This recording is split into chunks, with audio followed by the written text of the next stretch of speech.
a non-smoking policy. Smoking is strictly prohibited within the premises. Smoke detectors are installed, and a fine of 5,000 pesos will be charged to anyone caught smoking in the room. Second is property use. Towel linens and other room fixtures are for in-room use only. Any missing items will be charged accordingly. Third is visit hours. Visitors are only welcome. Hello, good morning. Gusto ko pong i-acknowledge at pasalamatan. Siyempre kayong lahat na nandito po ngayon. Pero may lang po ang nangyayari. Ito po ay isang bahagi lamang ng child and youth protection. Ano po?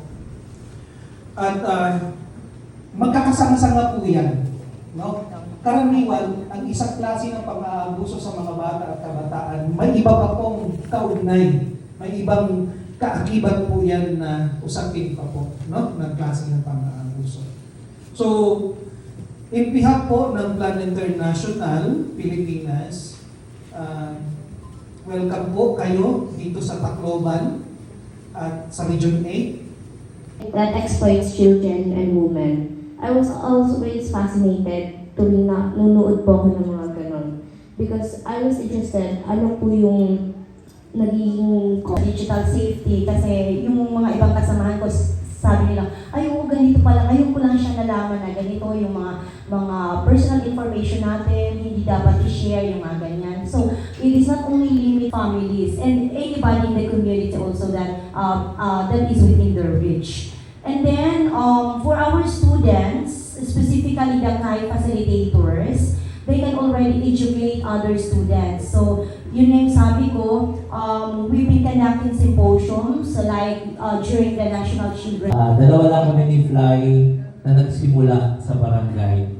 Then sumunod ang social worker ng barangay, hanggang umakyat na ako sa District 5 MDSWD, hanggang na-invite na ako sa DEX, at na-invite na ako sa different schools sa Manila, and then sa 4Ps, and so on and so forth. Kahit mga ibang barangay na-invite na rin kami ni Fly. And during the rollout session ko sa mga PNP sa headquarters, dalawa kami ni Fly na magkatuwang doon. So, yung impact is nasa citywide na siya.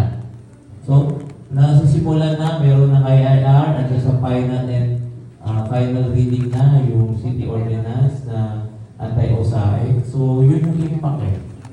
Na nabuksan na ang mga mata ng mga city leaders ng local government unit. At magiging maganda ito kung pati sa pribadong kumpanya is sila din ay isa sa mga mag-a-advocate sa Manila. So yun yung impact na nakikita kong napakaganda. Thank you, sir. And then, gusto ko lang i-note na baka mamaya i-member na rin ng PNP si Fly. Kada sentence ni sir, kami ni Fly. Baka mamaya malaman ko si Fly, ano na pala, police na pala. Ayan. Sige ma'am, I know ang mga Nape-prevent namin yung mga sarili namin maging victim ng OSAE at CSAE. Thank you. So what I'm hearing, Sakura, is that for children in a language that you are also able to share with your peers. So that's good to know, no? Na ibig sabihin, project. Kasi absorb yung mga objective ng Safe Online Project. That is so nice to know, no? Thank you. And of course, ito na, final question na tayo since medyo pressed tayo for time. Kasi aware naman tayo na that this is the last year of the Safe Online Project. So, huwag na tayong iiyak, pero we have high hopes naman no, na magko-continue yung mga achievements and milestones natin sa Safe Online Project. But that is only possible kung ano yung mga magiging next steps na that. We would like to know, ano ba yung next steps natin, no? With or without continuation of the Safe. Ano ba yung mga next steps natin siguro, kung paano natin nasusustain yung mga na-establish na natin mechanisms and programs and systems. Ayun, curious po kung ano yung steps even after the project is concluded. So, excited na si Ma'am Sumagot. So, yes ma'am. Same with MacArthur, we have already approved municipal ordinance relative to since GAU has already crafted the sustainability plan, nandiyan po, and that includes us, the other stakeholders in the community. So, and it allotted 200,000 pesos. So, just stop them, okay, siguro for some mga resources, para magkaroon kami ng mga different activities pa with regards to Safe Online and USAID. At Costa Brava Hotel, Tacloban City, Leyte, signed Maria Sheila and Estadillo, Project Manager, Safe Online. So this certificate is given to Honorable Trina C. Burawis. Another certificate is given to Ma'am Nerissa T. Untuka. And same certificate is given to Police Lieutenant Alexander M. Jimenez. And of course, to our very young representative, Miss Sakura Shisun Tolentino. Congratulations po, maraming salamat sa mga ideas and commitments na binibigay nyo sa Plan International sa pagsugpo ng USAID at SISAID. Maraming salamat po ulit. Congratulations. Alam natin Safe Online project, pero kanina, every time na magsasalita Sa mga representatives from different agencies na nandito ngayon, sa mga school heads ng different schools from Mayorga and MacArthur districts.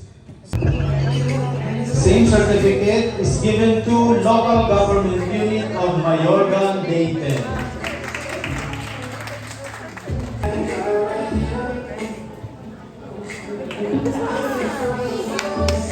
Congratulations. Same certificate is given to Mayorga Central School. Same certificate is given to Bonifacio Elementary.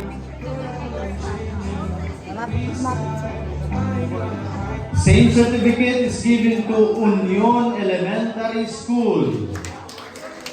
Same certificate is given to Mabini Elementary School.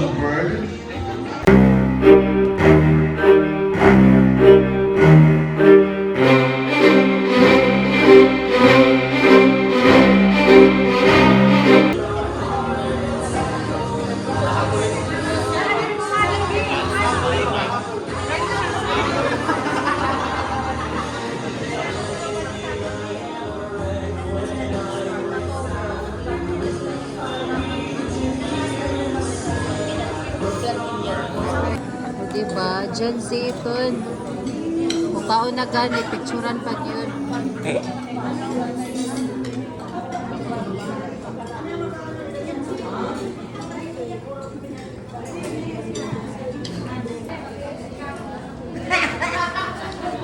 Hello ma'am, ano? Oh, video ba yan eh? Tapos, picture. 1, 2, pa. 1, 2. Ayun naman!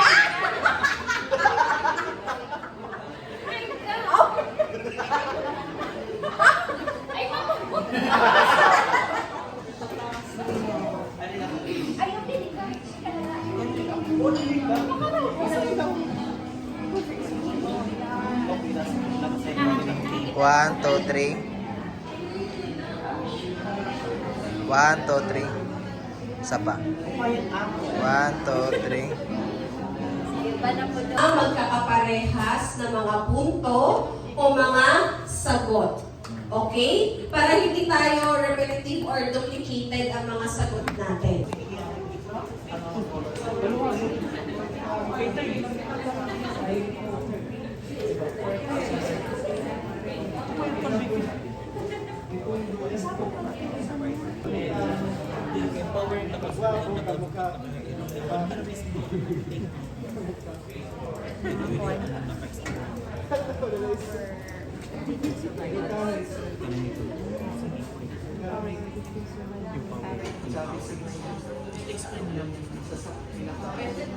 Kaya ba ni ma'am?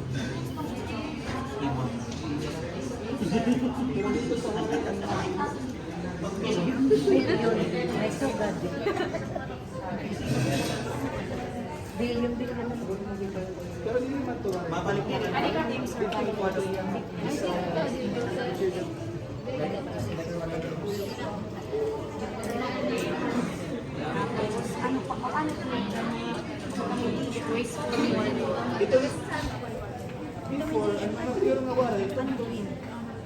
Javier, Dr. Babuyo. Yan ang abuyo ko na siguhan. Pagto piyo rin darang awaray. Javier. Pero yung magkikita.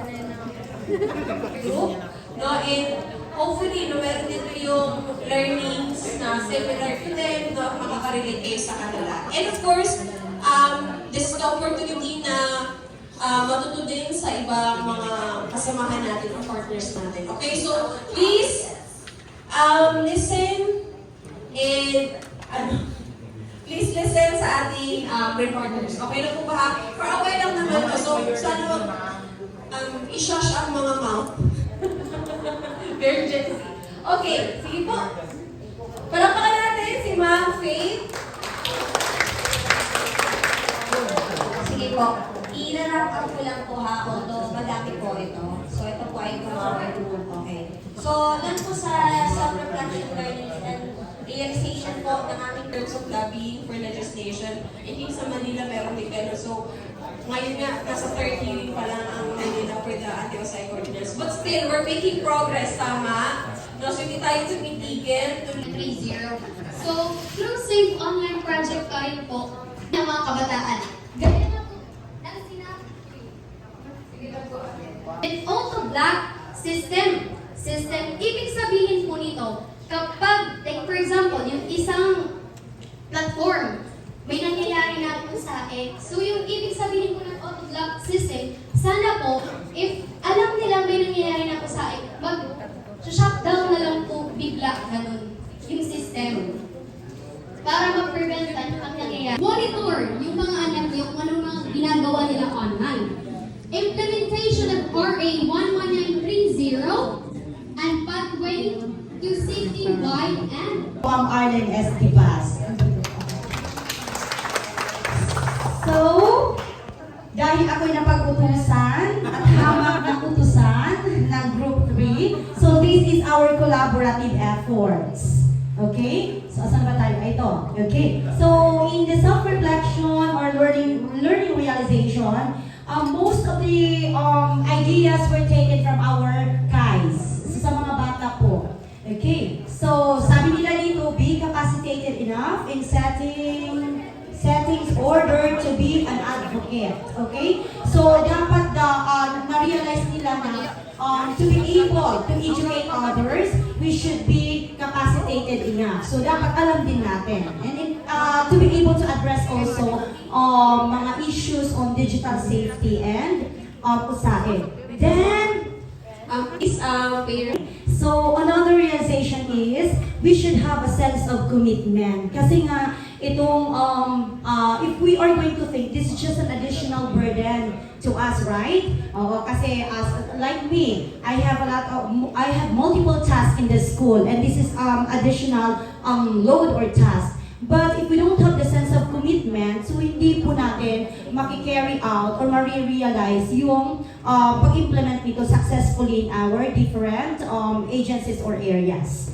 And then, here, through also this 3-year implementation program, nagkaroon din kami ng learning about privacy or security settings, specifically dun sa Facebook. So, alam na namin ang two-factor authentication, like that, diba? So, alam na din natin i-privatize, i-unblock, i-unfriend, and report, diba? So, alam na natin yon. So, dito, it is through the different capacity buildings that we have attended. Then, sabi din po ng mga facilitators natin, so, they have already law awareness, okay, law. Yung mga different laws like the protective laws, the RA 11930 and others. So, nalaman po nila, and then they were empowered, specifically on the referral pathways. Kung kanino sila magre-report, saan sila pupunta, in case they experience or a friend or classmate experience digital online violences or usaid. So, ito po yung mga realizations namin.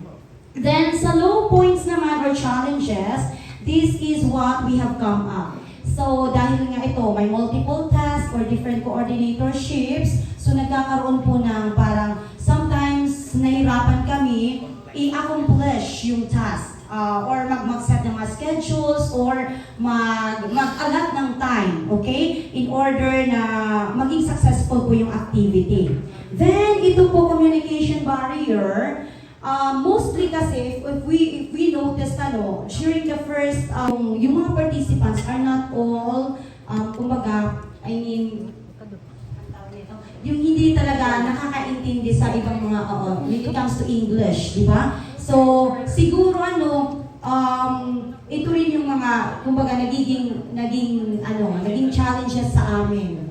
Kapag walang mga motivations, like snacks or others, so medyo nahihirapan po mag-convince ng participants. And of course, their passivity. Yung passive lang sila, they are just, kumbaga, there to listen, tapos afterwards, wala na. Yung parang impassing lang, di ba? And then, of course, the conflict in time or schedule. So we have DepEd mandate na no disruption of classes. So parang actually during the engagement of Miss Ode na lumabas po ito yung isa sa mga challenges na sabi nga, di ba, since this is not DepEd related tours to be excused in their classes. So, ang ginagawa na lang po namin, okay, good if the administrators, the school head is very supportive kasi maunawaan. And then we from Ranco 8, so sa tinatanong niyo po ma'am, nagkakaroon po kami ng community engagement. Meron po kami part na kinakanta namin ng PCR, so nagkakaroon kami ng community engagement wherein dinidiscuss din namin na they should not be afraid to PNP because dapat sa amin sila nanghihingi ng tulong. So, Yung una kasi tinitignan, inisip natin ay police kagad. So, yun po yung connotation na isip natin na panakot sa mga bata na yung mga police ay talagang nakakakit. Hello po, magandang araw. Ako po si Jasper Gallesa from Molino 2, from Bacoor, Cavite po. My learnings or takeaways sa Safe Online Project ng Plan International Pilipinas ay napakarami, pero magiging specific ako na tututok ako sa youth empowerment.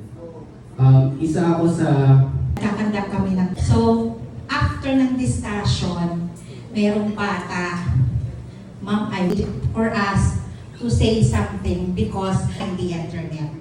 So, kailangan tayo ituloy po natin yung advokasya dahil ako bilang magulang, gusto ko but with the use of the internet, hindi na po tayo babalik dun sa traditional. Ano na tayo? Hindi na, kumbaga, laban. Even matatapos na po yung project ng Safe Online, andito po tayo upang magtulong-tulong, magkaisa upang labanan yung safe, ay yung hindi yung Safe Online yung aside, yung online violence po, hindi Safe Online. Nasimulan na natin, huwag na natin ihinto yung kaalaman na meron tayo. Kumbaga namulat na tayo, bakit pa tayo pipigit ulit? Diba? So, andito tayo kasi merong purpose. Andito tayo sa lugar na to kasi merong dahilan kung bakit tayo andito to inspire other people, lalong-lalo na yung kapwa namin bata at kabataan, upang tumayo sa kanilang sariling sa kanilang sariling paa na maging boses or inspirasyon din na kagaya naming bata at kabataan na kaya naming patunayan na ang kabataan ay pag-asa ng bayan, lalong-lalo na sa tulong po ninyong aming magulang or guardian. Yun lang po. Thank you, Jasper. No, talagang it takes a whole village to raise a child, no? It takes everyone na nandito sa room na to, at hindi pa natin I just would like to take this opportunity to thank Plan International, especially Rochelle, for her passion in really implementing the project in Mallorca. So thank you so much for including Mallorca na hindi lamang ang 3 schools, but then Rochelle conducted an orientation to all the teachers for them to be informed and to be aware of what is happening and what is this project is all about. So again, thank you so much. Thank you. Thank you. Yes. Baka umiyak ka ha? Oo. Ayun po, sa team Plan, maraming salamat po dahil sa akin po, na-realize ko na mas naging, dagdag trabaho. Sa totoo lang, kasi ngayon, katulad ng sinabi ko, ang dati ang ina-assist ko lang yung tungkol sa mga rape cases, tapos yung mga pasaway na bata, hanggang ganun. Kasama natin sa ating proyekto, si Luisa from PLCPD, no? Kasama natin sila. Si Ma'am Rochelle, no? Ma'am, January. Oo. Kaya, January ba yun? Basta 2022. Basta yun na yun. So, wala na tuloy ako. Ngayon, wala na po ako sa Mayorga. Ibang municipality na po ako. Nagpapasalamat po kami kasi 0 cases na po yung Mayorga. Sana po, i-continue natin ito at 0 pa rin. Tapos, provincial level po, nagtakwa na po yung Mayorga. Double CPD. Dahil niya sa Safe Online project. Opo, kasi pumupunta talaga kami sa mga barangay, roll out doon, roll out dito, seminar dito, seminar doon. Oh! Hello? Hi! Hello! Mataas pa energy. Yan. Excited na kayo uwi at iba mamamasyal ako. Okay, so, tapusin na natin to. It's 40. Tatapusin natin to at just to formally close, no? Ang ating learning conference. Ano po yung theme natin ulit for this learning conference? Nakalimutan na natin. United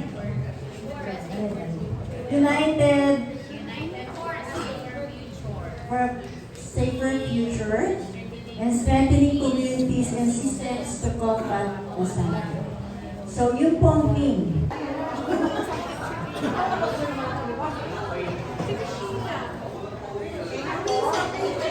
Luisa! Asa sila at Journey? Ay, wait lang po.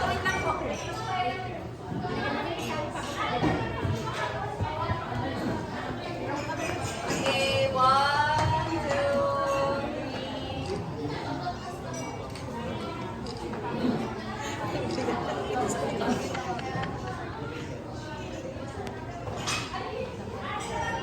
Okay, let's have a photo with Kernan first. Sir?